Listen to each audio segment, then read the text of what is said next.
Hi, chemistry students. Hey, I really miss you guys. I wanted to show you this kind of activity you could do to earn some of your points, probably a good portion of your points on the test next week. So I want to apply how to put stoichiometry into the real world, okay? So what we're making today is my example as a food recipe is French toast. I'm actually making a batch up right now. I'm not sure if you've ever had this, but it looks pretty much like toast, but it's actually made with eggs and milk and cinnamon.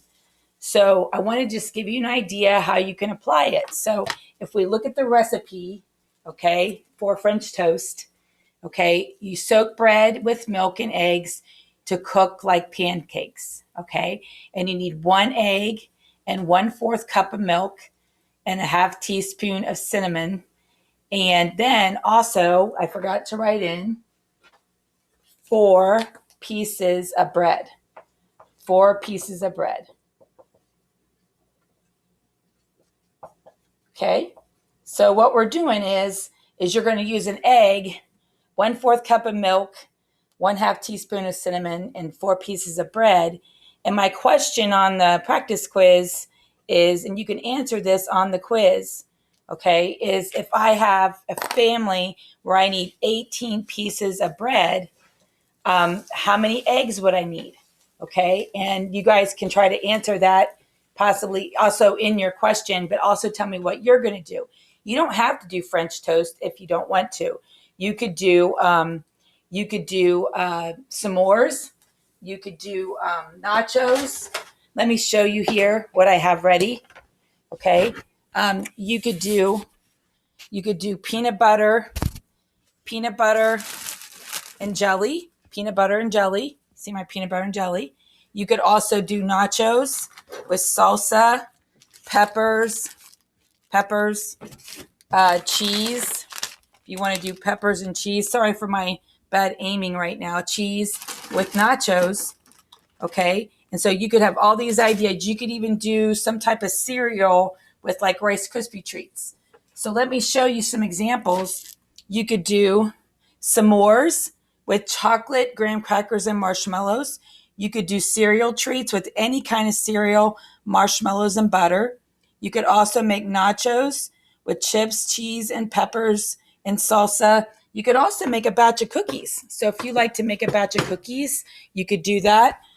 Whichever you want to do, but to help you out with knowing how to do French toast, okay, you're going to take, let me get these off the fryer here. Okay, here's my French toast for my crew today, this morning. Okay, but what you're going to do is you're going to put some butter on a frying pan, have that ready to go, and then you're going to be taking an egg, and you're going to crack it and put it in like a rectangular pan because you want to put the pieces of bread. In this rectangular pan because it's easier. It's easier to maneuver the bread in the liquid. And then you're going to take 1/4 cup of milk and add it to the egg. And you're also going to take 1/4 teaspoon of cinnamon.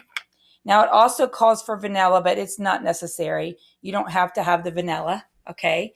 But you got an egg and the 1/4 cup of milk and the cinnamon, and then you just mix that up here, and then you just mix it all up really good, and then you just take the bread, take each slice here, and then just soak it in your pan like I'm doing here, okay? And then you just add that onto the frying pan. Now you also want to make sure that you have some butter on your pan. So I'm adding some butter on my pan so it doesn't stick. And then you just put this on the fryer, and you have 4 pieces of toast for every 4 pieces of toast for every egg. So let me know on your answer for a bonus point if you guys bonus going on your test, if you follow this video and you answer the question, how many eggs does it take to make 18 slices of French toast? How many times will I have to do the recipe? Okay, if there's four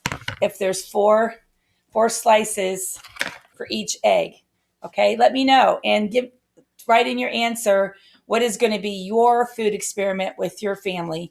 Please do a video or do pictures, and you're going to insert that into the separate assignment. It's going to be posted on Friday or Thursday night or Thursday, and then on Friday over the weekend, all the way until next Wednesday, the 15th, you can submit your video into that assignment, also pictures, and have your parents send me an email or comment either in the video or a separate email what they thought of the experience. Okay, we'll see you guys later.